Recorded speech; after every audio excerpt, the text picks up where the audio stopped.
ये question IBM के interview में पूछा गया था। So I don't think I need to explain very much क्योंकि आप ऑलरेडी जानते हो ये बेसिक है, लेकिन फिर भी मैं आपको बता देता हूँ। तो एक ब्लॉक है, कर्ली ब्रेसेस ओपन है, क्लोज है, जिसके अंदर 3 वेरिएबल दे रखे हैं और सबका टाइप अलग-अलग है, वर, लेट, कॉन्स्ट, ठीक है? तो अब हमें बताना है कि आई और जे और के की वैल्यू क्या होगी। तो देखो, अगर आपको ये पता है कि वेरिएबल स्कोप क्या होते हैं, तो आप डेफिनिटली सॉल्व कर सकते हो। अगर नहीं पता तो डोंट वरी, मैं बता देता हूँ।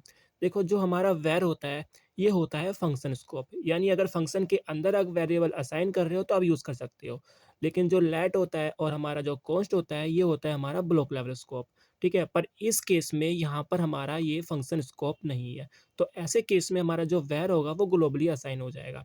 इसका मतलब अगर वर को आप यहाँ लिख करके ऐसे कुछ ब्रेसेस लिखते हो और यहाँ पर इसकी वैल्यू ट्राई करने की कोशिश करते हो, तो वैल्यू आपको मिल जाएगी। लेकिन अगर लेट और कॉन्स्ट जो कि हमारा ब्लॉक लेवल का है और ये इसके अंदर डिफाइन है, तो इसके आउटसाइड में हम आई और जे को एक्सेस नहीं कर सकते। अगर फिर भी हम आई और जे को एक्सेस करने का ट्राई करते हैं, तो हमें रेफरेंस एरर देखने को मिलता है, जैसा कि आपको इस केस में दिखाई दे रहा है। जे इज़ नॉट डिफाइंड।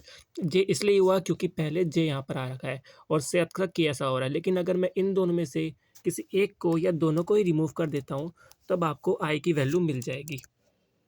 तो एरर एरर जा चुका है और आई की वैल्यू है यहाँ पर 1।